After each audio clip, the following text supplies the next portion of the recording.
We? Okay.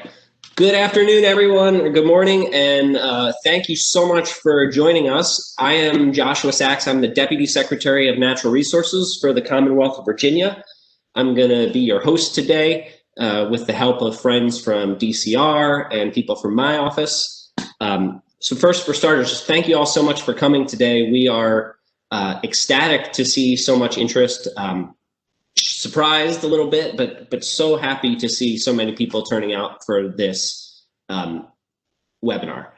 I'm going to give a little bit of an introduction, and then I'm going to turn it over to our DCR friends who are going to walk us through some updates, and then we're going to spend most of this conversation, or most of this webinar, trying as best we can to have a conversation between 150 people. Which may become difficult, but we're going to do our best.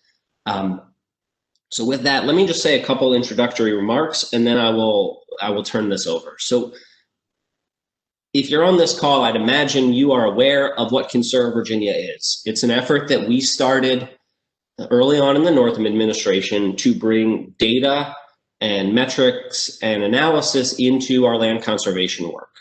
For a long time, land conservation has looked at acreage size, and we really wanted to increase the public benefit of our limited conservation dollars in Virginia and be able to prove it, be able to show it. And that's why we invented Conserve Virginia. Conserve Virginia, as you likely know, starts with a GIS data set, which right now includes 7 different categories. And I believe it's up to 22 different layers. The guys will correct me if there are more than that now. And we're aggregating all that to identify the highest value conservation land in Virginia, and to not only say this is good value land, but to say why. These are the types of things it'll give us. It'll help us improve resilience per the Coastal Resilience Master Plan. It'll help us improve water quality per the Chesapeake Bay WIP, and on and on. This is a tool to help us drive conservation dollars towards those initiatives and to help us figure out what we need to do to get that conservation value from the land we've preserved. So it's not enough to simply say we've stopped development. If we want water quality gains, we might need to ensure buffers and fences, etc. So that is what Conserve Virginia is, and it has existed now for almost 2.5 years, I guess, and it has been through 2 iterations, public iterations and another behind the scenes iteration. And every time we try to make it better.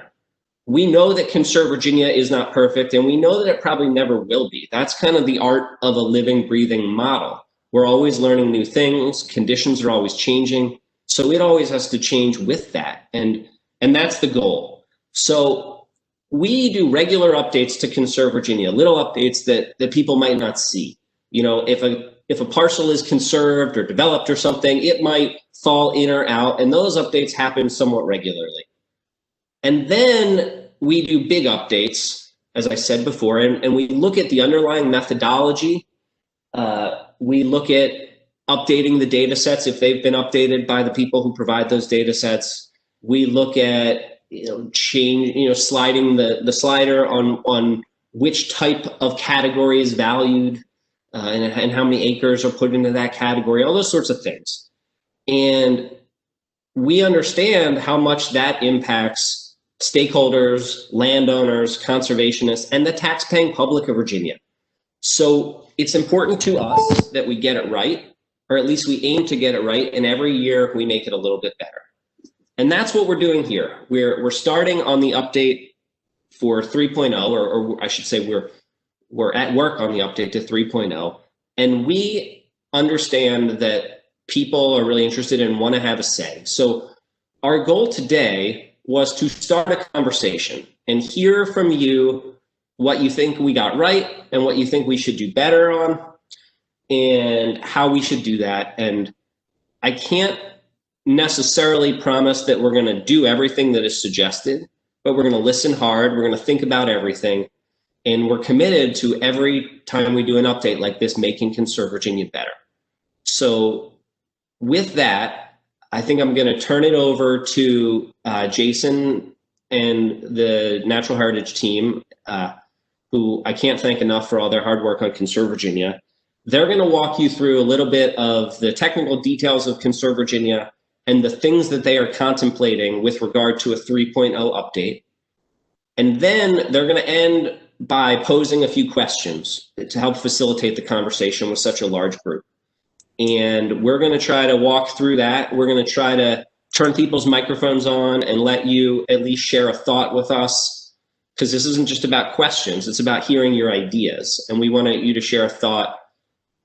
Based on the number of people here, we're probably not going to be able to do a lot of detailed back and forth, but we want to hear your thoughts, and we may have a follow-up or two. And then, you know, for those of you who feel like you didn't have adequate time to raise something or flesh an issue out, you know, we can consider doing more of these if people like it. And also, I am always willing and able, as are my colleagues at DCR, to get an email, take a meeting, do a phone call, and spend some time with you and your organization directly and work on this. So I want you all to understand how committed we are to this and how committed we are to working with you to get it right.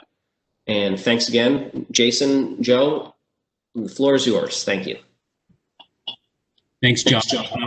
I actually don't have anything to add to that intro. We can go straight to Joe for the presentation.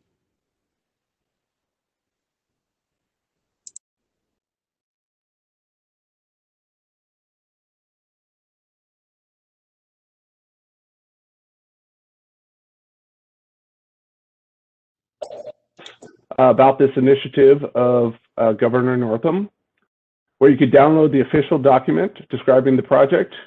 You can see the general descriptions of the categories and inputs, and you can also see demonstrations for how to use the maps on Natural Heritage Data Explorer.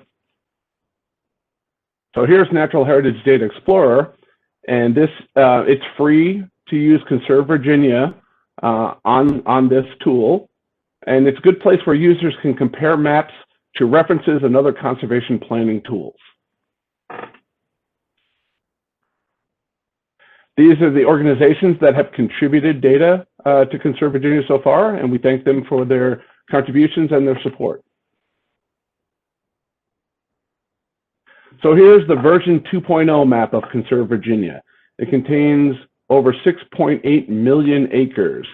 And that includes almost 5.5 million acres of working agricultural and forest lands.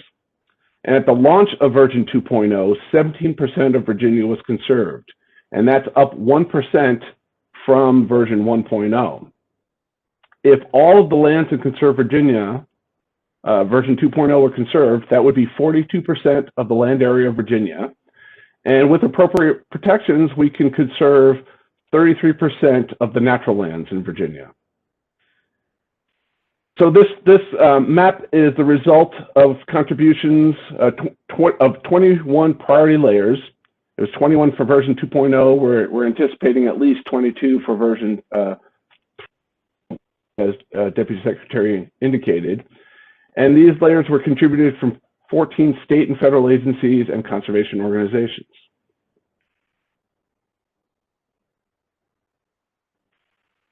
So there were some major changes for version 2.0. We added a new category, water quality, and the input for that was called Water Quality Improvement Opportunity Areas.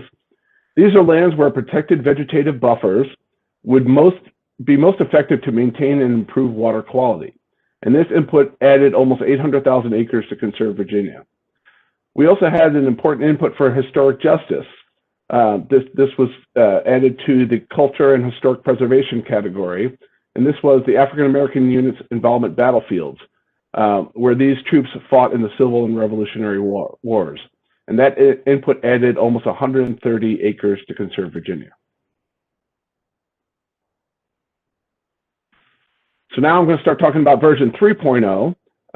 Some of the proposed updates include one from the Department of Forestry. They're going to provide a new input drawn from their forest conservation values model. And I wanted to mention here that we've been working with the Virginia Department of Agriculture and Consumer Services, trying to help them develop a new priority layer for agricultural lands. And then the Department of Historic Resources is going to develop a new cultural resource preservation index, a new input for Conserve Virginia. Additional updates for version 3.0, there are multiple agencies that will be provided updated information for the Protected Landscapes Resilience category. At least a couple updates for the Natural Habitat and Ecosystem Diversity category. We're hoping for a viewsheds product from Scenic Virginia to update the Scenic Preservation category. And we're proposing three new categories, or three new inputs for the water quality category. So the first is going to be developed by the Department of Environmental Quality, and this is going to be called Aquatic Life Conservation Opportunity Areas, and they're in the process of working on that now. And then the two others are going to be developed by DCR and VCU. The first is a Healthy Waters Conservation input, and the second is looking at the quality of instar reaches and how we can identify areas to improve those reaches. And those last two are pending funding, which will come in soon. So here's the proposed timeline for version 3.0. By the end of January, we would like all of the inputs delivered to DCR, please. Starting February 1, we're gonna start processing the data, conducting the analyses, developing the map outputs, and writing the report. So by late February, we plan to have Conserve Virginia version 3.0 finalized. The maps will then be published on a development server for testing, with the plan of Conserve Virginia 3.0 going live in late March, hopefully the day before the Environment Virginia Symposium. So to start the discussion today, we wanted to pose a few questions. The first is, what additional categories would you recommend for Conserve Virginia, and what types of mapped statewide data resources exist? Do you find Conserve Virginia useful for your land conservation efforts? If so, please tell us how. Do you have specific recommendations on how to improve Conserve Virginia? And with that, I'll turn it over either to Jason, Deputy Secretary, and I'll also go back to the discussion slide. Thank you. Thank you, Joe. Jason or Tom, do you have anything to add to that before I continue? Not me. Good job, Joe. Thanks. Wonderful. And let me just quickly, before we dive into conversation, say that while Joe was giving that presentation, I had a chance to look through our 10P list, and it looks like perhaps Secretary Ring is here. Many of our colleagues from DCR, as well as other state agencies. So just want to give a welcome to everyone and say thank you for everything you do. So now that we are through the presentation, what we'd like to do is try our best, as I said, to facilitate some kind of conversation. And what I think we'd like to do is try to tick through these questions first. If you want to respond to one of the questions, Katie is going to be the one who facilitates this, and I'm going to ask her to talk in just a moment to tell you the ground rules. But generally speaking, we'll try to go through each question first, and then, specifically, I think when we get to the last question, recommendations, I'd imagine people are going to have thoughts about different layers and things. So, we'll try to call out layers and bundle conversations, but, we're going to do our best to just hear from everyone, even if it gets a little bit out of sorts. So with that, Katie, can you please share with people instructions for how we'll do this? And then we'll look for a brave soul to be the first person to make a comment or ask us a question.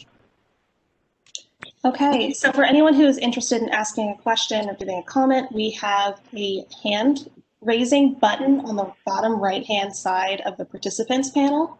So if you open that up, there will be a little hand. And if you click on that, it'll raise your hand for you, and I'll be able to unmute you to ask your question. If you are on the phone, please press *3, and that will do the same for you. If you have audio for some reason and do need to enter a comment in the chat, we may not be able to get to it, but I can take notes of them. and just please send them to all panelists rather than just to the host. So if anyone has questions, go ahead and get the hand raised there. If you're having trouble, you can let me know in the chat. Thank you, Katie. And then last thing is if you would be kind enough to please let us know if you're representing an organization. Sorry? I just was saying quickly, if you would also identify your affiliation, your organization, please, that would be great. So yeah, it looks like Katie, you're fritzing in and out a little bit. So I see John Hutchinson has his hand up first. Can we start with him, Katie?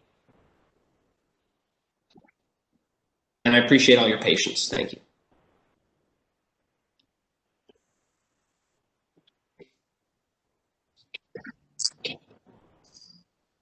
Okay. Katie, are you there?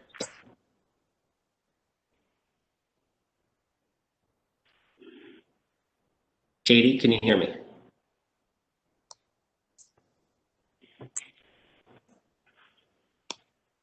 Sorry, I lost you for a second. I know. Let's start with John Hutchinson, please.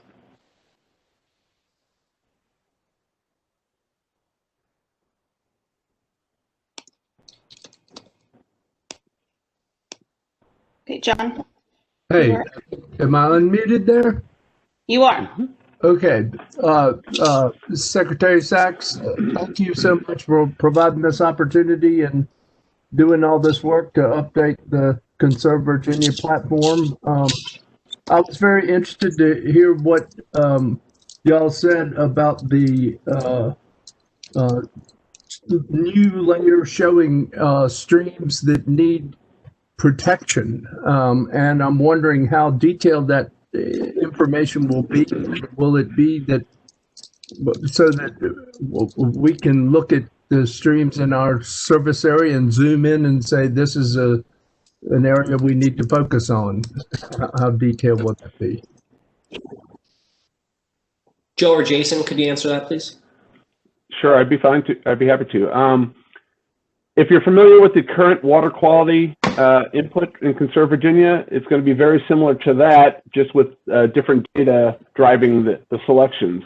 So yes, you will be able to zoom in on specific streams in your area. Will I be able to see parcel information, or that's too detailed?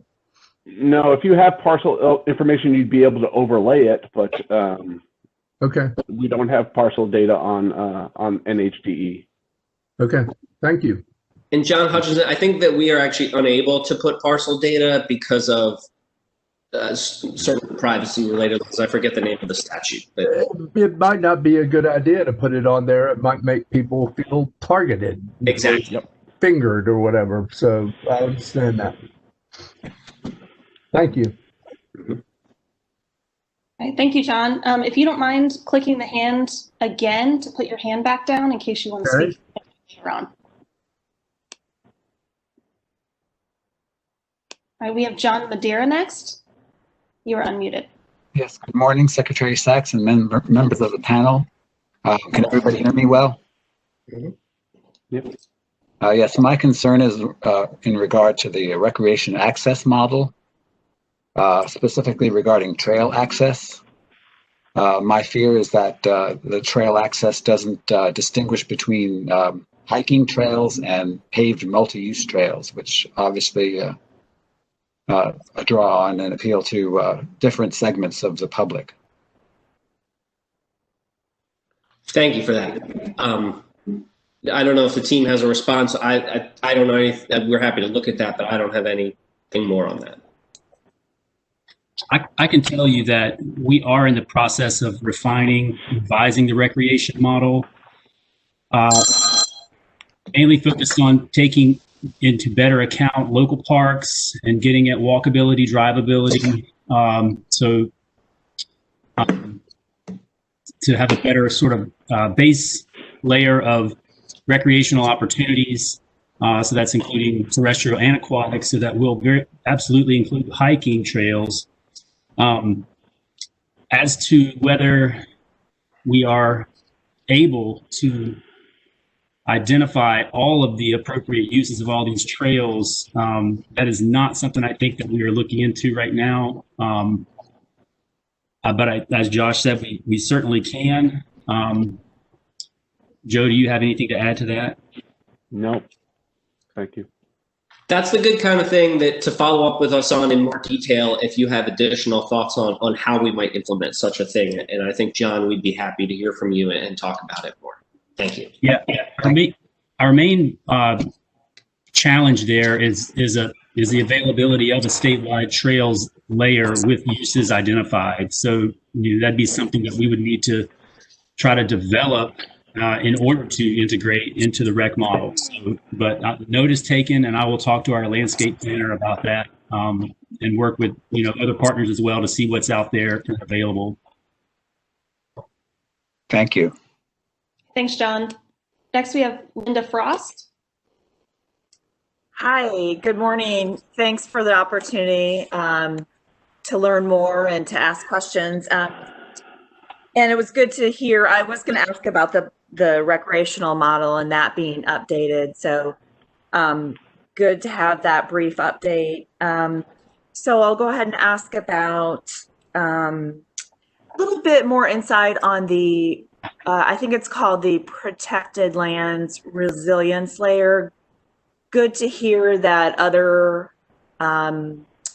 agencies are weighing in, and in particular the GW Birthplace National Monument through the Park Service. I'm doing work around there, and I wonder how you look at that resiliency. Is it a distanced area surrounding a public land unit? I think for the birthplace, there is an old viewshed study that we're really trying to, get fed into this data. But can you speak to the protected lands resilience component? Yeah, Linda, this is Tom Smith. So, we're for the most part, we leave that to the individual agencies to sort out what are the sort of most critical additions that they need to add on to existing protected lands that they have. So be it climate change drivers or recreation drivers and access drivers. So in some cases, there's fairly detailed studies. So we've been talking to Jonathan Daugherty, and he had reached out to us about adding some lands on around the George Washington birthplace. So there's an instance where there's fairly detailed work going on. In other cases, it's climate driven and more model driven. The Forest Service they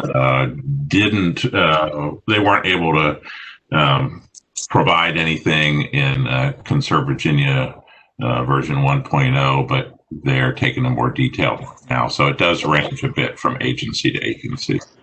That's great. Do you feel like that is a category where you'll see a big ramp up with more input from agencies? Because that is one area I've noticed. There didn't appear to be much land around a variety of public land units, only certain public land units before. I can handle that. So this is Joe Weber. We haven't received the data yet, so we don't know what these agencies are going to be providing. We had just asked them for a notification that they're going to be sending something. So that's why we were able to put them in the presentation. Right. Thanks. If I could, just a couple quick things. So one, and forgive me if I'm getting this name wrong, but it looks like Alex Fott from the Forest Service has chimed in and say that, if I'm reading this right, it says George Washington and Jefferson National Forests are, sorry, it's sliding away. I lost the comment, but I think they were saying that they're looking for a way to expand their mapping for this type of project and are looking at ConserveVirginia as a helpful tool. So I hope I got that right. The other thing I just would like to say maybe here is, you heard that we're reaching out to other agencies, related agencies, to get data from them. And I want to make clear that we would like it if our sister agencies provided the information to us as much as possible. We do not want a situation where the GIS team at DCR is creating maps for everybody. We are further along with some agencies than others, but know that that's our goal. You know, we'd like them to be in the driver's seat. With that said, you know, there have to be certain parameters, and ConserveVirginia is a prioritization tool. So, you know, we could probably find some value in any piece of land in the Commonwealth, but the goal is to prioritize. So the one thing we do have to do is set some limits and not simply say to every agency in the Commonwealth, please tell us everything you think is important. We know it's all important. We know they're all winners. So those are just two pieces of information that I think are important as we continue this. So thank you for letting me share. Okay, our next question is from Dwayne Jones. Hi, can you hear me? Yes. Hi, this is Dwayne Jones. I'm Director of Parks and Recreation from just west of Charlottesville. And just sort of more of a semantics question. If we have an area that we feel based on the categories in ConserveVirginia that should qualify, how is the best method to make a case that it should qualify? Is there a process to send that through? You should reach out to Joe and Jason, who are up there on the screen. And, you know, there's not a formal process. You just need to explain it to us. And if we're wrong, we'll make it right. Okay. And you guys are with DCR, correct? Yes. They are, yes. And we can make sure that maybe we can share some contact info in the chat or something, guys. Sure. Thank you. Perfect. Thank you. Mm-hmm. Thank you. Okay, our next question is from Glenda Booth. Hello, can you hear me? Yes, hi Glenda. Hi, everybody. Thank you for doing this. It's a good refresher for me. And I have several affiliations, but I'm on the Virginia Land Conservation Foundation Board, which I'm very proud to say.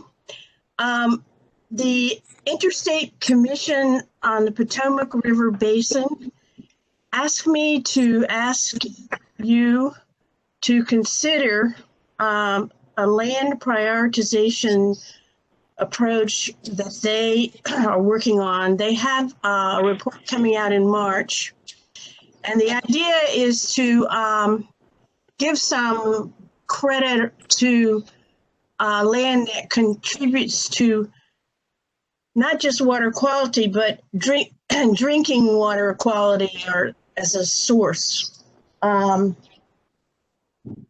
drinking water. And so to give some ranking to that contribution. I'm not asking you to respond to it today.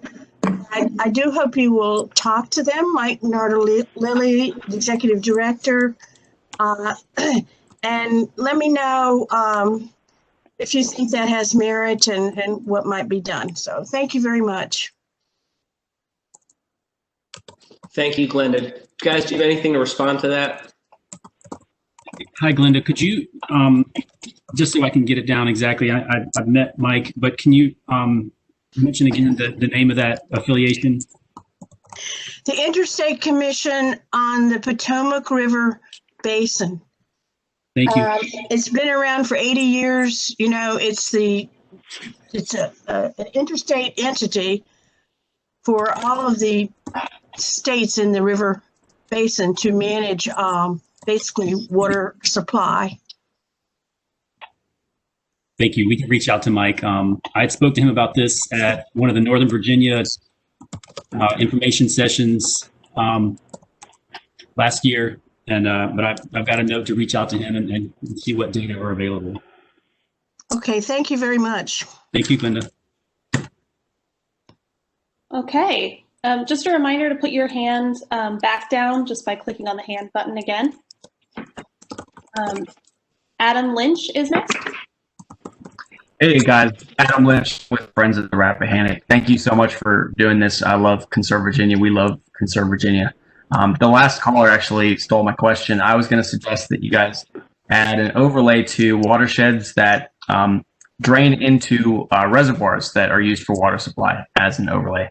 That's one thing. There's a couple in our area, especially in fast-growing places, that we think could meet that bar.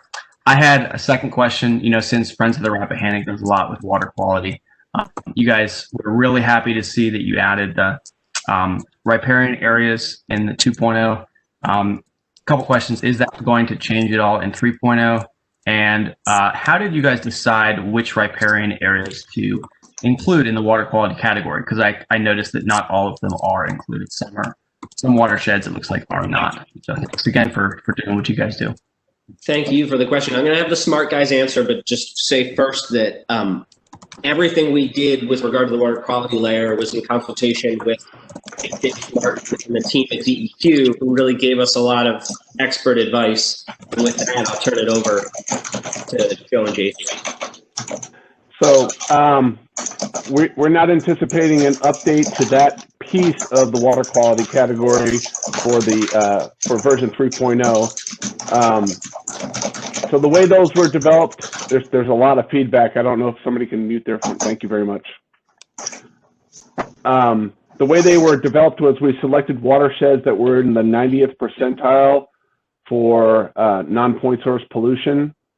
And then if they were in that 90th percentile, we outlined the riparian areas around those waters that could be targeted for conservation, where vegetative buffers could be installed if they're not there already and protected. And as you saw in the presentation, we'll have 3 additional water quality inputs, hopefully, for version 3.0. Awesome. Thank you so much. Mm-hmm. Okay, next we have a someone on the phone. I don't have your name, so if you could go ahead and introduce yourself. Hi, this is Kate Wofford. Can y'all hear me? Yes. Yeah. Mm-hmm. Thank you. I couldn't get into the webinar, but I'm glad to be listening on my phone. I am with an organization called Alliance for the Shenandoah Valley. And part of what we do is work to save family farms in the Shenandoah Valley and keep productive ag lands in production. So I would like to encourage some improvements to the agriculture layer. And I've been recently poking around in a new spatial mapping tool that was released by the American Farmland Trust. It's called Farms Under Threat, State of the State. I can share that out, or maybe somebody that's on the webinar can share it out in the chat. And I wonder if you might look at some of their methodology to improve the way the agriculture layer in ConserveVirginia treats productive ag land. Thank you so much. Thank you for that, Kate. We'll be happy to do that.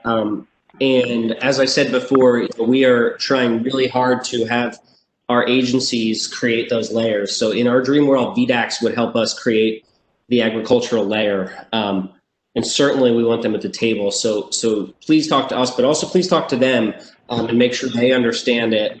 And we'd be happy to look at that tool and see how we might incorporate it and what values it is able to show us. So thank you very much for that.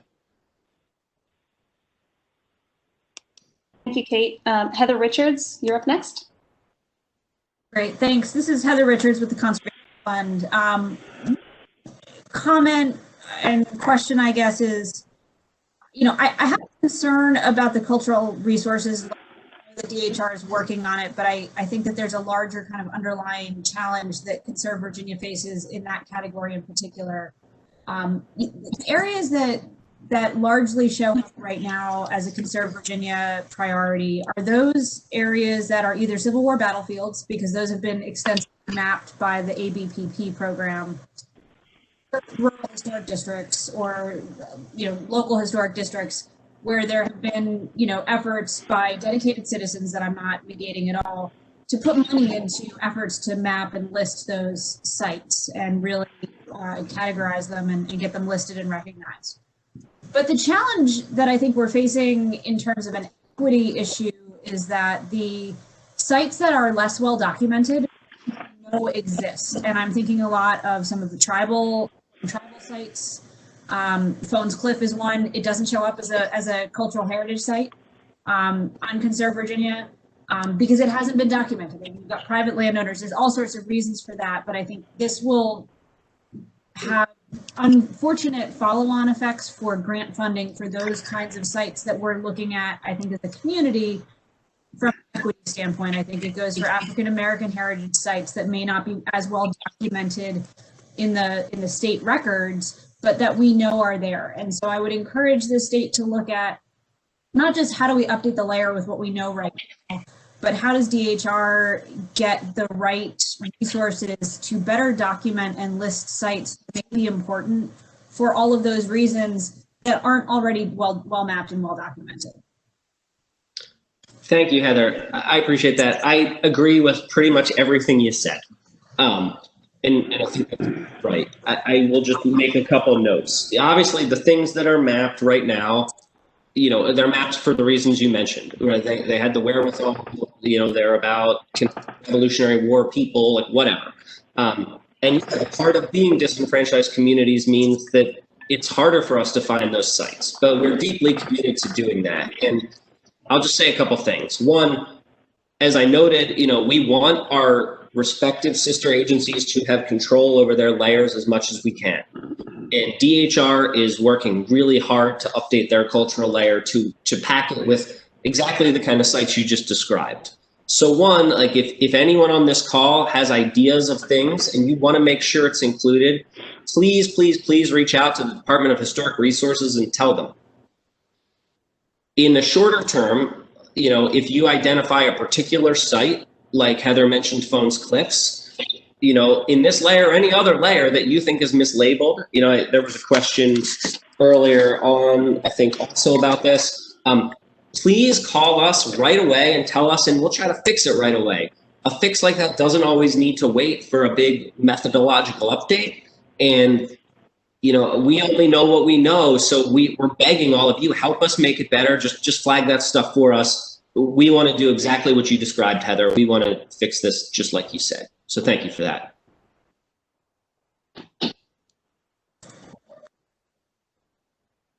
All right, thank you. I see Secretary Ring is on the line and has a comment. So Secretary Ring.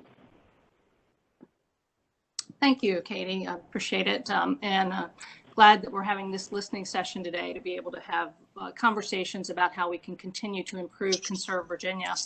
I think we've all realized from the beginning that we didn't have good data around farmland and agriculture in Virginia. We had the USDA prime soils maps, and we've been continuing to have conversations around this. And Kate, to get to your point, thank you for raising that. We are working with American Farmland Trust. They have agreed to give us that data.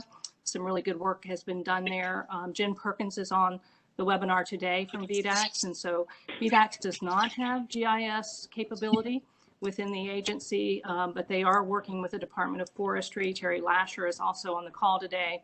And we're going to be incorporating that data, developing a map, including our ag stakeholders in reviewing that and refining it and making sure that that's incorporated into Conserve Virginia. And we have additional layers that will be helpful as we work closely in ensuring that we're conserving working landscapes across the state. Thank you. Thank you, Secretary Ring. All right, next we have Celia, I apologize, Vokola. That's right. Thank you. I'm with the Piedmont Environmental Council, and I had a question regarding the natural habitat and ecosystem diversity layer. I've looked through this layer pretty extensively, and it seems that native grasslands are not included in this. And I was just wondering if there is a reason or if there's some way we can work to build them into the model, since so much of my work and others revolves around restoring native grasslands of Virginia. And, we have so many imperiled and at-risk species that rely on grasslands. Science guys, help me out. I would say we don't currently have the data for that. So if you have data that would be appropriate for Conserve Virginia, please send it to us. I would agree. I agree with that. Celia, could you? I might have missed it, but what's your affiliation? What group are you affiliated with? Council. Okay, thank you. And this is Tom Smith. I guess I'd add, you know, as you mentioned, native grasslands is extremely rare existing occurrence on the landscape. To the extent that we know of those, many of those are included through the Natural Heritage Database, and the most significant ones would come into Conserve Virginia that way. If you're talking about native grasslands because individuals have, for example, taken an agricultural field and converted it to switchgrass or planted native grasses, right, we're not tracking that kind of data. So I'm not sure if you're distinguishing between people planting native grasses versus grasslands that have been in existence for a significant amount of time. So thank you guys for that. Celia, it seems like maybe this is a conversation that should have some follow-up, and I think we'd be happy to take a meeting and look at whatever data you have and dig deeper. Does that sound okay? Sound. Thank you. Okay, next. And the last hand I see raised, so if anyone else has questions, please do that, is Kevin Tate. Hey there, everybody. Hi, Kevin. Thank you guys for allowing us the opportunity. I raised my hand back when we were talking about the water quality improvement layer, and then there were a number of questions between then and now. So I'm going to take us back to talking about that layer. Mm-hmm. And my question has to do with the increase in buffer size that you guys indicated on first order streams in the steep areas.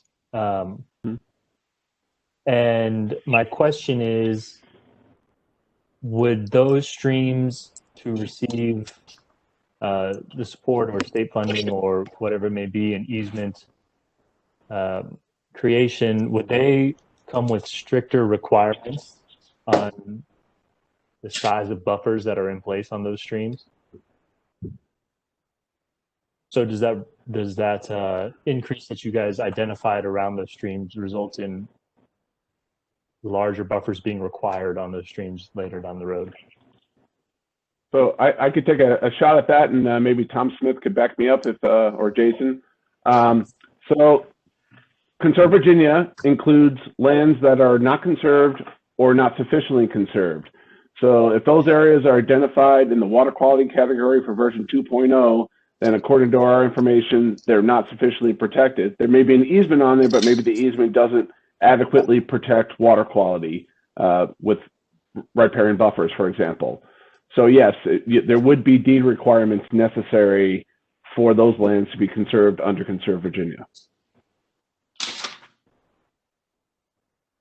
And I guess my question being, would they be greater deed requirements in the areas that are identified by 400-foot buffers than those that are identified in 100 or 200-foot wide? If they're in the model, it would be the same. Okay. The buffer area is calculated differently, but the buffer requirement is harmonized. Okay. Okay. All right. Are there more? Yes, we have a couple more. David Barkethal. Okay, yeah, go ahead. Great. Hey there, everyone. I wanted to quickly raise a question about some locally designated preservation and including that in Conserve Virginia. One thing we've been looking at, I'm with the Alliance of the Shenandoah Valley as well, is agriculture forestal districts and the way that we can encourage those through Conserve Virginia. They kind of represent a form of locally created data, which I don't think is represented elsewhere in Conserve Virginia because of the opt-in nature. And so I'm interested if there is any consideration for that form. I think Conserve Virginia represents a great tool for encouraging local conservation efforts. And I've had conversations with local officials and referencing this tool and saying that if we expand these conservation efforts, there is this money that might be available. And so how in 3.0 or maybe even 4.0 are we considering helping us with local governments? Joe or Jason, do you have an answer for that? Jason? I don't know. Well, to my knowledge, we're not looking at ag forestal districts where the designation varies across the state right now. I guess the first thing I'd like to look at is where those designations are and to what extent that data is available. I'd be glad to talk with you about it more. I would also just say you heard from Secretary Ring. She graciously said that VDAX is, I think, partnering with forestry and together they're working on layers. And so we want them to have the first cut. So like I said before, start with them and also talk to us, talk to them. One other point I'll just make is, I spoke before about this as a prioritization tool, and there are a lot of great ideas we're hearing today. Part of the hard part of a bond like this is to control the priority part. We have to pick and choose a little bit. So again, help us understand the dynamics and picking one thing over another when we're suggesting changes and things like that. We want to understand all the consequences of the things we do. So thank you for that question.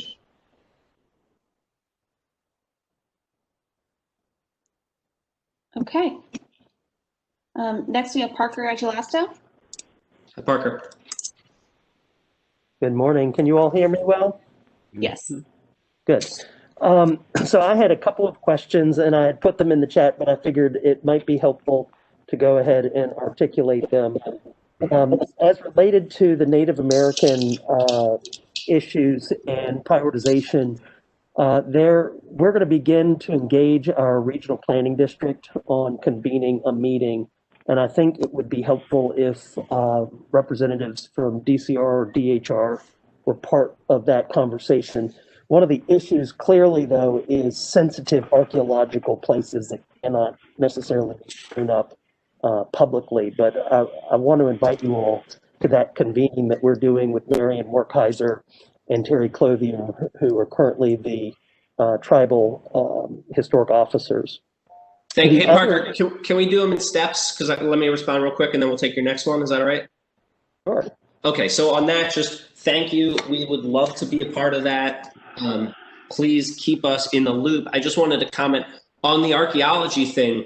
There are already sensitive archaeological sites in ConserveVirginia. We fuzz them out, so to speak. So it's a little hard for people to see. And that's also why we don't identify what the various chunks on the cultural layer are. So just know that that is something we can overcome and deal with. So thank you. Okay. What's next, Parker? I think it could be easily added, but Century Farms and Century Forests, these are things that are honorary, but I do think that they are important places to potentially protect given the ownership and the designations that we bestow on these lands, and I think that could be easily modeled. Got it. The other item that is important for me and the Richmond region is what we've been talking about with the VLCF grant applications and the notion of social and environmental justice, and how do we potentially layer that into a ConserveVirginia model?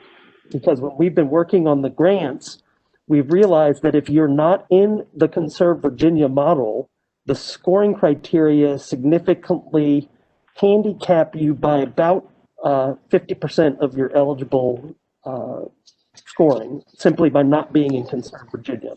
Mm-hmm. So I think that that's an inherent issue if we're going to address social and environmental justice matters, and it needs to be incorporated into the model, or the scoring needs to be completely reformed so that ConserveVirginia is not so overly weighted. That's just a recommendation. Thank you for that. Okay. And I'll walk you through any of the applications that we've done. But the last thing, and I brought this up since ConserveVirginia 1.0, and I do believe it's critically important that we add a population census component into ConserveVirginia so that we understand the per person per acre ratios in terms of public access for the recreational model. There are best practices in terms of what communities should have access to. And when you begin to look at the social justice issues, generally whiter and wealthier populations have access to more acres of parkland than less wealthy and people of color. And I think if you don't look at it on a per person per acre ratio, you're still not going to be able to get to the equity issues. And I think we need to somehow begin to formulate that a bit better.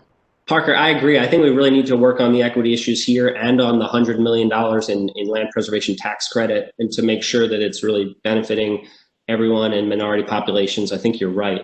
I want to ask Deputy Director Nathan Burrell to comment on what you said, and then Tom Smith, if I could. Yes, this is Nathan Burrell. You're exactly right, Parker. The need to further incorporate equity into our modeling, I think, is something that is near and dear to everyone on this panel's feelings and heart. We're very happy to hear social equity and environmental justice raised by members of the community, that this is important, that we, as we continue to update our various layers, that this is important that we get right as well. Hey, good morning, Parker. Tom Smith. So 2 things on the point issue. We're happy to always be taking a look at the Land Conservation Foundation points. Right now, 32 of the total 172 points that a project could potentially get are targeted to Conserve Virginia. So that's about 18% of the total, but we'll always taking a look at that. And then on the sort of recreation model, we are continuing to look at that. We would encourage people to look at the Natural Heritage Data Explorer recreation model, and you'll see that there are multiple layers there. When we're talking about outdoor recreation, it's a complex question whether we're looking at large open space recreation versus small urban recreational access. And so trying to boil all of those variables down into one map is virtually impossible, and that's why we've taken this approach of looking at multiple outdoor recreation needs through different venues. But tough nut to crack, but with Nathan's help and others, we're continuing to pound away at it. Thanks. Thank you all. So Katie, before you tell me the next person, I just want to do a time check. It's 10:55. I think we'd scheduled this till just 11. Is that right, Katie? Yes. Okay. I think that we are happy to stay on and keep talking a little while. Obviously not all day, but we'll go a little long if people are willing to stay with us. If people have to drop off, I completely understand. Let me just say quickly, just to sort of repeat back, I think what I'm hearing, if you look at our questions and things, is I haven't heard a ton of new categories suggested. I've heard suggestions for changes and expansions of the recreational, agricultural, water quality, and cultural layers. And I thought there were some great ideas. We're going to look at those. I think the kind of specifics fall into that category. So I just did that repeat back to make sure I'm getting that right. My colleagues might have different notes, but if you think I'm wrong, shoot us a text or an email or get in the chats about that. So with that, we'll keep pressing on if people are willing. Thank you. We've got a couple more hands raised. I just want to note that if you have sent something in the chat, I am saving those. So we will get to read those at some point. So thank you for that. Next, we have Justin Doyle. Hey, good morning, everyone. Hi, really quick, just building on what Parker, Nathan, and Tom just said regarding the recreation access model and equity. Could we use the improved recreation access model to identify gaps in access and then use the model to actually create a new layer, a prospective parks and open spaces / green spaces layer that is compatible with the other Conserve Virginia layers? Just throwing that out there as an idea. I'm going to have the team comment in a sec, but I'll just say, as someone who is a little less technically proficient than all of them, and probably the least smart fella in the room, as we're trying to do this, there are so many complicated factors that we're not going to get into today. But what counts as a recreation facility? Are we looking at amenities? Are we looking at a field where you can throw a frisbee? Are we incorporating transportation distance, walking distance? And it's, we want to get this right, and we're working hard on it. But just please understand that there's so many little wrinkles that keep popping up. And if you have thoughts on those specific things, that really helps us. We're working hard to figure out what we want to use as our baseline for recreation right now. And it won't surprise you to know there's a lot of different opinions on that. So with that, Jason or Tom, do you have anything to add? Justin, I saw your chat question too, and I was going to type a response, so thank you for asking this. In addition to what I said earlier about, us with this revision working census data in, we're also, as was mentioned before, trying to crack the nut of getting equity information and data integrated as well. And the reason why the rec model is sort of this side component to the complementary side component to the 7 categories now is that, when we started, we were identifying gaps in recreational opportunities without a lot of attention to census data and equity. And we saw that as something that should be looked at with any land conservation project, regardless of what of the other 7 categories it was most relevant to. And we'll continue to do that because public access is so important. But we are, with these improvements we're doing, hoping to make the rec model, I'll say a category on its own, so that it has it appears on equal footing with the other categories. I mean, we're working to that as our goal, but the initial fact that it looks at gaps and not highest priorities, and that made it different from the other categories. We left it as this side component to consider with any land conservation project. But short answer, that's what we're aiming to do as we bring population density more. Thanks, Jason. Who's next, Katie? All right, we've got 2 more questions. Stephanie Talon. Hi, Stephanie. Good morning. This is Stephanie Talon, Virginia Farm Bureau. Thank you for hosting this morning, and thank you for the opportunity to comment. I greatly appreciate the comments already made about the potential revisions to the ag layer. I think that's certainly an important piece of this, and it sounds like there may be a larger conversation related to that moving forward. So I won't get too into the weeds with methodology at this point, but just say that we are happy to provide input and certainly would appreciate the opportunity to do so moving forward. A somewhat general comment as that portion moves forward, I would encourage a closer look to be taken at protecting the ag and forestal conservation value itself, instead of other conservation values, which are certainly important, extremely important, but may already be captured in the map. So thank you for that. Thank you.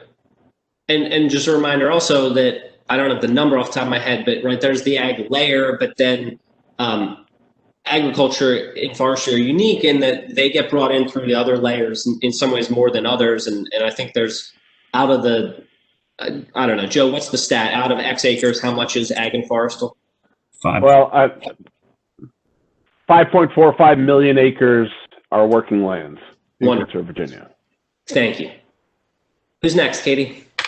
All right, last question is from Adam Lynch. Hey guys, coming back for another round here. I've been looking at the web map, and there's one category that is really applied extremely widely, especially in the area where I live, which is Fredericksburg.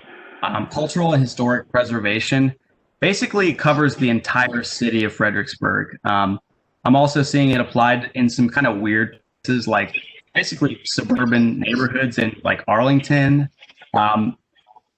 Can you guys describe like how you came up with that that overlay and whether you're reconsidering it in 3.0? Because I'm a little worried that it could be construed as a deterrent for the kind of redevelopment and infill that we as environmentalists really should be promoting, if you know what I'm getting at. So thanks again, guys, for the presentation. Jason? Joe, can you speak to the specific components that DHR provided us that might have led to some of those polygons he's referring to in Northern Virginia? Yeah, if a property is on either the national or the Virginia River or has potential to be so, those types of lands are included. I'd really prefer if somebody from DHR directed or addressed that question directly. And I'm not sure if we have someone from DHR on, apologies, but I will just say this. I think when you mentioned Fredericksburg, like what you're probably seeing is an overlaid historic district. That would look like a big kind of blanket covering a city or something like that. And you'll see that in Alexandria and, Richmond, places like that. In the suburban regions you mentioned where you're seeing smaller dots, those are either fuzzed out archaeological sites or, the place where George Washington had a beer or, whatever type of thing. So that is what I see when I look at the layer. But as I said earlier, we try not to, tell people exactly what it is they're looking at, even though I know you can figure it out sometimes, because we want to protect that layer to some degree, particularly in the archaeological space. Got it. Yeah, I think it's probably the battle down here is one big part of it. So cool. That's all I wanted to know. So thank you for the response. Wonderful. I mean, I do recall that level of detail that it was some the Type 1A battlefields that were driving some of those polygons in Northern Virginia. Okay. Katie, are we through it? We just had one more hand raised, if y'all don't mind. Sure. Wendy Musameki. Hi, Wendy. Hi, this is Wendy. I'm with the easement program at the Department of Historic Resources, and pretty much everything you all just said is accurate in terms of the cultural layer in Conserve Virginia. It is properties that are listed on the National Register of Historic Places, the Virginia Landmarks Register, and that does also incorporate historic districts and individually listed properties, as well as properties that have been found eligible for listing. And then the last piece of it is the battlefields. As Jason mentioned, certain priority battlefields are included, and that is where you get some more of those larger swaths in Conserve Virginia, where there's a lot of land in one given locality or area. Thank you very much.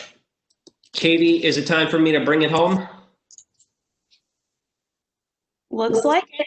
Wonderful. So thank you everyone for this session. This has been helpful, interesting, informative, and I hope you understand by now, those of us that work on this really are passionate about Conserve Virginia. We put a lot into it, and our dream is that it just gets better and better, and sessions like this really help that. I know we just had an hour. If you have more to say, if you want to get in the details more, we are all available for one-on-ones, meetings, phone calls. We're glad to read a memo or look at another map if you have one. So please know we are sincere. We really want to make this work. And thank you all so much for joining us. I hope you have a wonderful day and a happy holidays. Thanks. Bye. Thank you.